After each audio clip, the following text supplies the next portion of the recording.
Yay Media Group.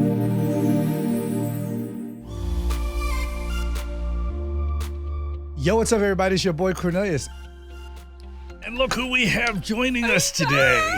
You're welcome. Oh, my God. You're welcome. Like a celebrity appearance. Let's go. I'm so happy to be stoked here. about this. I know, Celebrity baby. appearance. So we're bringing you in on a conversation. Riley and I had a conversation. I was like, hey, I'm quite confident that people want to hear like a woman's perspective. They want to hear like, what is Heather's perspective? So Riley, without further ado, would you bring us in on this question? Yes, I'm excited to hear Heather's point of view. So most of my girlfriends, 3 in the last month, Oh, wow. their men have said, like long-term relationships, have just said, I can't do this, you deserve more, or you deserve better, Oh, wow. and left. Are they cheating? We don't know. Sounds like they're a bunch of little cheaters and maybe they have some conviction about that. I feel like once a man experiences you and sees how great you are, he would not, he would not give another man an opportunity to wife you up. Because when this one experienced me, we broke up for what, like a month? And he came back because he kind of had that same thing. It was the same thing. He's like, babe, we broke up for a month. And you're like, well, I'm not ready. It's a lot of pressure, you know, this marriage conversation. And maybe your friends are thinking marriage. Like, are we going to get married? We need to lock this up. And they're afraid of commitment. And then I would also be interested to hear about their relationship with their mother. No, seriously, because if daddy had non-commitment issues, then guess what? Your son is going to have it too. And so now you're married or now you're dating somebody and you just can't commit. Before my husband, I dated this guy. I met his mama on the very first date. He's like, I want to marry you. I want to be with you. But when we got close, he got very avoidant. So he was a runner and a track star. And then I was like confused because I was like, your words say one thing, but your actions are showing another thing. Like you're not ready for commitment. And for him, like nobody was good enough because he had his own mommy trauma. And I feel like some of these men have parent trauma or whatever the case is, and they start to freak out. But I just feel like when a man sees you, whether he's perfect or not, because nobody's perfect, right? I feel like he gonna lock that in. I can't figure out how to turn my ringer off, baby. Will you do it? I don't know how to do it. Yes, it's right there. I do it all the time and it doesn't work. You know, I get overwhelmed with technology. Oh, you did silent. Good job, baby. But seriously, because the thing is, your friends are going to get wifed up, you know, by somebody who is ready. Maybe. But I feel like they have commitment issues. I don't know, baby. The men? Yes, men have commitment issues. The thing is, I believe that women are wired to want family, wired for marriage, wired to desire that. Now, I know everybody doesn't, so this isn't a blanket statement. But I just feel like, you know, most women have that desire for family, to settle down. Our number one need is security. And what else is security than putting a ring on my finger? That gives me security. So if they've been in long-term relationships and you ain't stepped up to the plate and put a ring on my finger, I'm putting the pressure on, you're feeling the pressure. And then you're out with your homeboys who are also toxic with their own drama. What? And y'all don't want to lock in. And that's why, that's why you go to the dating apps when you're 50 years old, because you got about 10 years left in your life and you're looking for a young little piece to take care of you for the next 10, 15 years of your life because you had commitment issues when you were 20. Okay. Can I ask you a serious question? Yes, baby. Who produced and directed this movie? You just created it in your head. I'm always, to me, I look for patterns. So if all three of them, are they all friends? We're all friends, but I want to say, because your entrepreneur, bad B energy, all of them have worked really hard and gotten really far in their careers. Oh, and they're not there. And the men aren't there. The men are saying, I can't financially give you what you deserve. Or I financially can't give you, or I need to focus on my career because I can't focus on both. No, that's fair. I feel like there's been a shift probably the past 10 years with women and the amount of money they're making, right? And I think studies are starting to show that women are making more than men. And I feel like when you come together in a partnership with somebody, like that shouldn't matter. But it does. But matter. it does. You're right. It does. Go ahead, baby. I'd love to hear. No, I mean, This is a part that I talked about. Yeah. I don't think it has anything to do with, again, to be like in your beginning monologue. It was like, I was ready. Oh, they're cheaters and they're that and their friends are trash. It's like, but hold no, on, listen. Hold on. You start cheating. Hold on. No, hold Sorry, on. go ahead. Hold on. That's not. When you don't feel like you're enough. We had no. We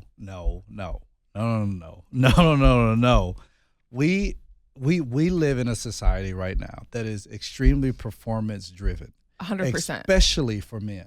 Unfortunately, it is also beginning to be an issue for women as well. Where women have to feel like they have to live inside of a comparison game where before technology, women had comparison issues, but it was a lot smaller because I mean, the only person that a woman could compare herself to would be the other woman that's in town. Yeah. Because we didn't have social media. She couldn't look online and see, what this person had on that person. She could look on television, but nowadays you can see anybody. You have filters and everything else. So now women have to women are competing against that. Like I tell you all the time, like you go and you get your eyelashes done. I know I need to get them done tomorrow. I was so mad we were recording today. And I was just like, I've never one time looked at my wife and said, you know what'll make you look better? Eyelashes. Like I had to remind her all the time. He's like, I like you totally natural. She does all of this for herself and other women. She does not do any of this for me. I do it for me. Yeah, you do it for you, and then you also do it. I don't do it for other women. I don't. Women? No, I don't. I'm sorry, babe. I don't do it for other women. I do it for myself. Could you admit that women get all dolled up for other women? No. That's so false. Because the thing is this: when my lashes are done, when my hair is done, then I feel better about myself. When I work out, when I take my vitamins, when I do my dry brushing, when I stand on my vibration plate, it makes me feel like I'm taking care of myself and I'm loving Heather, right? So I'm doing it for me. I do not do it for other women. No other woman is in my mind when I'm doing my face mask. I just don't care. Now, if they come up to me like, oh, girl, your skin is everything, I'm like, I got you, boo. This is what I use. But I don't do what I'm doing for them. Now, I want to go back to the finance part, right? Well, go ahead, baby. No, you're talking. I want to hear what you have to say, baby. No, you were talking. Okay. So if these men are leaving because it's a money thing, right? Where they're watching her be super, super successful and they're feeling like they're not enough. Mm-hmm. It's just like, to me, I feel like when you're in a marriage, when you're dating, of course you're going to feel like that, right?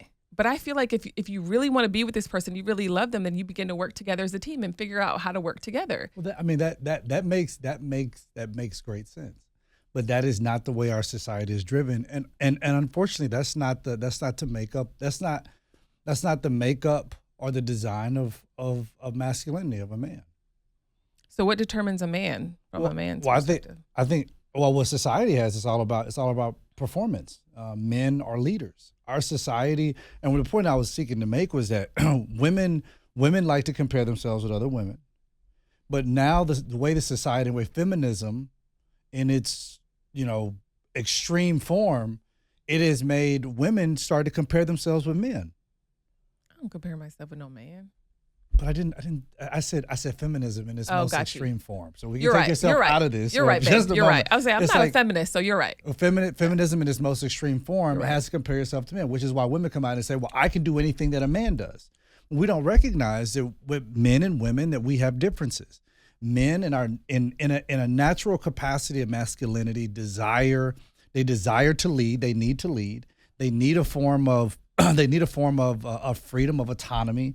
They need to conquer. They need to go into battle. They need to earn. They need to do those things. So even while there is the system of performance, there is a certain part of man that says, I need to perform. I need to do well. There is a battle. There is a battle to fight. There is a queen to win. There are things I have to do. So we don't necessarily come into a relationship looking and saying, oh, let's try to find commonality. Let's try to find partnership in the same way you all do. Like you may look and you may say, well, partnership is we just come in, we just seek how to make it work. And in more of a man's perspective, it's like, well, partnership is more so you come into this to see what my vision is, and now you see how we can serve it, how you can submit to this, and we can move forward together. I was talking to one of my girlfriends, and she makes significantly more than her husband does. And there was actually two different relationships. One of them, and the husband struggles with it. Like, it's almost like he resents her because she makes more money. And she's like, I'm trying to like be cool, but they don't have kids yet. And she's like, I'm trying to be like, hey, we're in this together, whatever the case is. But he's really struggling. Like he's struggling with like, and he won't quit his job. He won't look for another job. But he's just like, it is what it is. I'm just going to work this job. I'm going to get my pension one day and accept it. And it is what it is. But she's trying to be like, hey, we're the same team. We're married. We're in this together. But he's just so low about it. He literally is attaching a dollar amount to his worth and his value. Well, that's what I'm saying. That's how our society is driven. It is performance based. Dollars is all about performance. Height is all about performance. Height is a sense of performance. And what is the narrative that's going around now? Like this new argument right now with this new dating app that is saying, have you seen that, Riley? It's this new dating app that's saying that they're going to add on there a height requirement now that says, now women can put on there like what height of men that they want to see. You can set preferences on dating apps for height. For height. Just like age. But can you do it for weight? No. And so the argument now with men is, you're gonna knock me out because I'm not over 6 foot, but can I knock you out because you're heavier? So I think everything we do now is all about performance. The dollar bill is about performance. Height is about performance. The job title is about performance. All these things are about performance, and men are typically driven by their performance, not coming into a relationship or marriage saying, let's just see if we can make it work. I think the struggle with that, and then my other friend, she's the doctor, and her husband is the stay-at-home dad. And he makes all her meals, he cooks, he does the laundry, and they have a great relationship. She's like, it's amazing. She said he takes cooking classes to figure out how to like feed me better. She's like, we cover everything. We're a team. We work together. And I feel like I just don't understand, because in my head, I'm like, that makes sense. Why wouldn't y'all just partner together and realize like all the bills are going to be covered. We're going to be good. We'll be fine. And I see two different things. I see one guy who's like, hey, whatever for the fam. We ride out. We lay down what society says is important. And then on the other side, it's like the man is like, no. And then I heard this one preacher, I'm not even going to say his name. He said that men will go to hell that do not take care of their family financially. He just went viral for that. A pastor did. And he used a scripture that said you're worse than an infidel if you don't take care of your family. Now, I feel like we have that spewed, but I feel like they're all missing the point. I feel like if families can come together and figure out what works for them, screw what society says. And it's I don't even know. I haven't heard what this preacher said. I really don't care to even know. But it's stupid crap like that. Yeah. That places more of a burden on men. Yeah. And the reason why more men are saying, I would prefer not to get married. Because, I mean, you got to think about it. Or go to church, because a lot of comments were like, this is why I don't go to church. Okay. So the statistics are out. More women are occupying higher paying jobs. They're getting in higher office, whether politically or whether in the marketplace or any other place. Most times they're becoming more entrepreneurial. They're making more. Yeah. I mean, right now, look at you. You're dominating the stock market, which was once a male-dominated field. For sure. So women are doing more. Now, what that does to a society for men, since men are not doing as much, and we also this may get fairly deep, but we have to go back some generations where we have had fathers who are absent, whether in the black community, whether they were in jail, whether they were on drugs, whether they were alcohol, even in white community, whatever other community, fathers who were away at war, and moms who had to take more of a dominant role inside the household in raising these boys. Yeah. You have to understand that the natural capacity of a woman is to be a nurturer. That nurturing spirit that she has ultimately makes her, if she's not careful, a henpecker, which means that her desire is to protect her boy. But she doesn't realize that her desire to protect is actually control to him. That her son, her teenage boy, is bucking up at her because he needs to get away from her to prove that he doesn't need her when in fact he does. But he'll realize how much he needs her later on. Because what she is doing is she is destroying his masculine design. So this goes all the way back generations. And now what our society is doing right now, we're reaping the results of the absence of masculinity, the destruction of masculinity when it comes to a very, very extreme feminist movement that says that we don't need men are not important, and that we can do more than men. And now we live in a society that I feel like is lopsided, and now we're having the result of it. More men don't want to get married because they're like, hold on, now I got to take care of you. Now, okay, so Red Lobster is not enough for you anymore. So no, I'm not talking about you. I'm just saying. Remember, that was the narrative. Remember Cheesecake Factory? Yeah. She was like, you took me to Cheesecake Factory? It's funny. We did Dear Wifey podcast, and he was just like, he asked me, he's like, you don't want him to take you to fancy, expensive restaurants? I was like, no. I was like, we don't care. Like, but you're right. I mean, you also grew up in a different culture. Yeah. And you also grew up in a different culture with a different mindset. 100%. Whereas a lot of these women now, it's like they're growing up with this, and I don't want to say a lot. I want to say women are growing up with this mindset that they are supposed to be treated like princesses. And Taylor queens. believes that. I get that, but it's a bubble. It's a bubble that I don't have to burst, but it's one that I have to massage. You know what she said? The other day, she was like, I said, all right, I got your Starbucks order. I got you. Like, I'm just gonna get this, and this. And she was like, she was like, oh my gosh, my husband one day better know exactly what my Starbucks order is, or I'm gonna rage. And I was like, hold on. I was like, what do you mean? She's like, I'm just saying, I'm going to tell him a couple times he better get it right. And I was like, Taylor, that's not fair, because you're not going to always get everything right in life either. So I'm massaging the bubble too. Yeah. Right. And she needs to know where that comes 100%. from. But she also wants to be a housewife and be at the house. And that comes from what? All the way back in the garden. Yeah. When the curse was put on Eve, that said, and you will desire to rule over or to control your husband. Mm-hmm. And then what is that control her wanting her meal or wanting her drink? I think it places unrealistic expectations on her husband. Not necessarily control though. Like, I mean, it could be unrealistic expectations could ultimately lead to control, because what you're doing is you're using your expectations as a weapon in order to control, because you're saying, well, I fully expect for you to blah blah blah, and if you don't, then I'm not happy. Yeah. And then point when she comes in, she says, I'm going to rage. Yeah. That is her that's her in 9-year-old body. In 9-year-old mind, already making like, the Inside Out movie where they have that little memory bubble, that bubble, ding, like it just happened. That little bubble said, oh, you see the difference though? Logan and Roman have not even thought. Don't care at all. Don't even care about the idea of a wife. Taylor says she wants triplets now. She's got a new one. London, triplets? Paris, and I forgot the other kid's name. So she's got her kids. I mean, everything is planned. She said, when I make my family's dinner, I'm going to make them the homemade pizza dough, and then I'm going to make homemade cookies afterwards. You know what? I'm going to do that tonight. That's why she wanted to make dinner the other night. Okay. I came in and saw the flour everywhere. Yeah, she made flour. There's flour everywhere. But she dreams about marriage. She dreams about family. She always tells me how she's going to do things differently.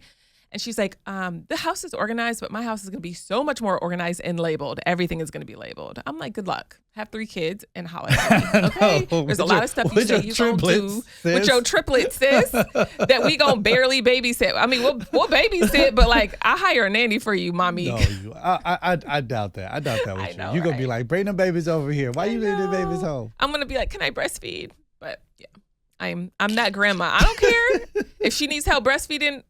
I will help her. I breastfed for 7 years. I love it.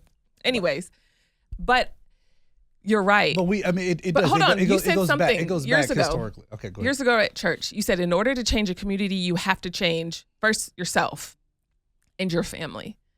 And then it changes the community, and then it changes the world. So if we recognize there is a problem, big picture, then what do? We have to all take responsibility. We can't look at feminism and all around the world and be like, look at all these bad things that are happening. No, we need to say, I'm going to own it. I'm going to work on myself. I'm going to change myself. I'm going to learn a new skill. I'm going to lock in. I'm not going to make excuses for why feminists or why the woman makes more money. Instead, I'm going to lock in and work on myself to make more money, because nobody's going to rescue me, right? So that's always my perspective. Well, you change yourself, you change your marriage. Well, I mean, but that's what these guys are doing. They're basically saying, well, I can't focus on trying to make you happy, because right now I need to go focus on myself. So they're in essence doing what you just said for them to go and do. Because that's what they're saying they have to do. They're saying, well, okay, well, between these two things, which one is more important to me? Maintaining this relationship and keeping you happy, or trying to come together with you to try to figure out how we can do this together, or me saying I'm going to go level up because I can't focus on this. You can't multitask. I don't understand. Like that's to me. That's what I'm saying. It's easier not to. The men don't see the value, right? I feel like if they see, what value? Hold on, babe. I feel like if a man sees the value in a woman, he'll be like, you know what? I can do both. I can work on myself. I can stop making excuses and saying that she's the problem. And I can say, you know what? I'm going to work on myself while I'm working on my relationship. I feel like that's real life. Like you can't just X everybody out and be like, I'm going to just go into a hole by myself and figure it out. Like, no, life is happening, right? So I feel like if they really love the girls, then they wouldn't have left them. That's how I feel, regardless of how much money she makes. So sometimes you have to walk away from even that in which you love to seek that in which you don't even know yet is there.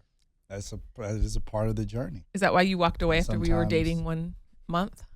I mean, sometimes you do have to walk away. Well, actually, I kind of walked away. Sometimes it's important for you to walk away, and for them, I mean, I think they're proving your point. You're saying, well, this is something that is very important to me. Nobody is going to try to save me. I need to figure this out for myself because I don't feel like I'm at a place right now.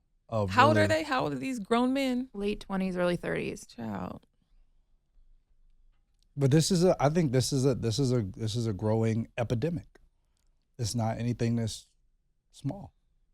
This is why I want us to raise up our boys and teach our boys differently. Well, yeah, I mean, we are teaching them differently. We're not teaching them to be performance based, all those things. But I think, this is not the norm. Like what's going on in our house is not the norm.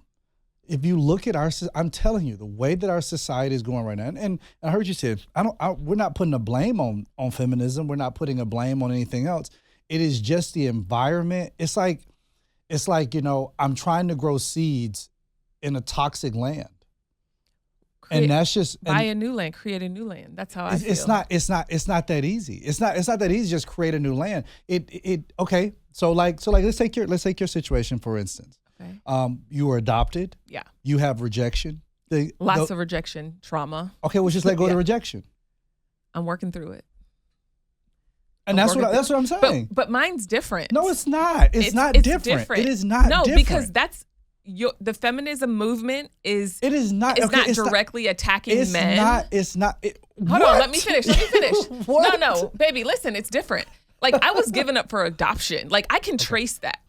I can, and even now, I'm not blaming my birth parents for what happened. Like, and they're not blaming the. Hold on. It is what it is.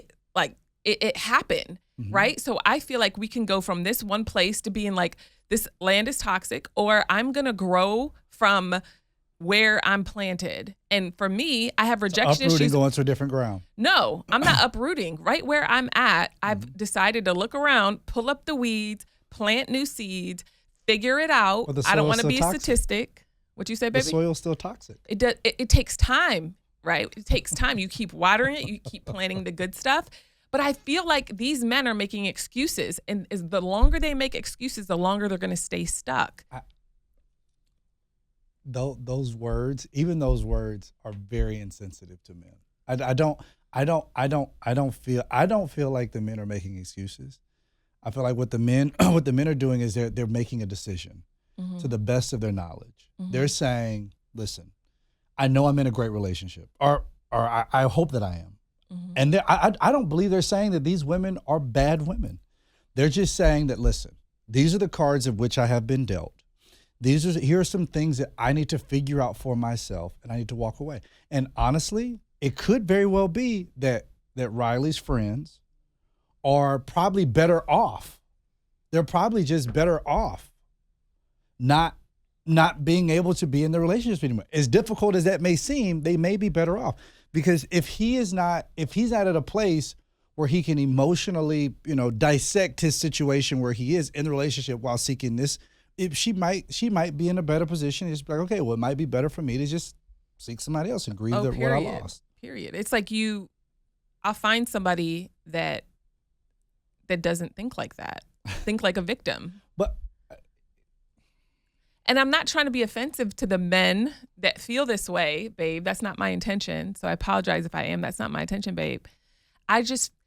When we broke up, I remember you sent me a message and you said, I need to think about us. And I said, if you need to think about us, I'll make the decision for you. Because if you don't see my worth and my value, then goodbye. Like, right. So that was my perspective. And I get that. I hate that the first thing you thought about was your worth and your value. Of course, I have rejection trauma. 100%. But that's the same thing I'm saying about these men. These men also have trauma. Yeah. And it's very real. And then you mentioned something earlier. You mentioned like, okay, we just all need to take responsibility. Well, I'm also asking the women to take responsibility. How can a woman take responsibility? Well, I mean, it's part of the ground in which it's created. Like say for instance, the conversation I had with the text message I sent to you. Hey, I think we need to probably I need to think about this relationship. Yeah. Then it's like, okay, so what are we thinking about? And not the answer being, okay, you don't need to think about me because we're gonna blah blah blah. No, I actually asked you. No, you didn't. You no, didn't babe. ask me. I remember. Ooh, I wish I had my BlackBerry Messenger. I remember you saying you're feeling a lot of pressure from everybody about marriage. Did we talk about that afterwards? We talked about that afterwards. Oh, okay. We talked about it afterwards. We're sitting there on the sidewalk. We were sitting at your there. House. Yeah. We're sitting there together and we're right. having that conversation afterwards. But your response to me was, "Oh, if you need to think about me, blah blah blah blah so blah I'm, blah I'm blah." very nuck if you buck. Like if I sense a little bit of rejection from somebody, babe, you know me, I'm done. Maybe what those men are going to too. Maybe they sense rejection from the fact of not being able to afford everything, so they decided to be done. The thing is this. Riley shaking her head no. But the thing is, in marriage, I felt rejected before by you, and I wasn't like done, nuck if you buck. I mean, but it's a different thing. They're dating, and they have the option of being able to just walk away and be like. But even now, a lot of married people are doing the same thing. I think you and I just have a higher emotional quotient. I do. I think we're both very stubborn. I think that's the reason. I think we have a high level of resiliency. We do. That I think has been born over childhood trauma. Yeah. I mean, unfortunately, you have to have a high level of resiliency, and it's just born over these times, and that's just it. So we just move on. But yeah, we just work through the stuff. But I feel like that mindset is practicing divorce. Every time it gets hard, every time I'm uncomfortable, every time I feel like, insecure, inferior to what you're doing, I'm out. That's not real life. Real life is you're working through hard times. You go through this stuff together. You learn how to work as a team, right? So I'm like, hey, if those guys are 20, 30s, you want to grow, this is your opportunity to grow through what you're going through. Don't be like me, where I was like, I'm out, deuces, nuck if you buck. But like, if I would have been like, hey, what happened? That's a lot you just said. But here's the thing.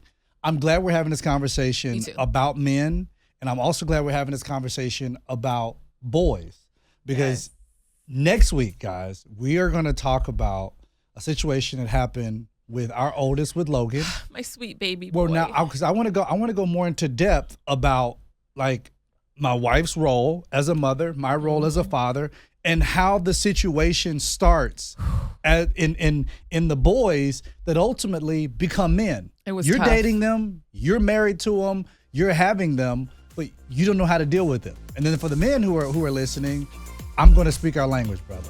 So bear with us next week. Come back. We love y'all. Introduces. We're out.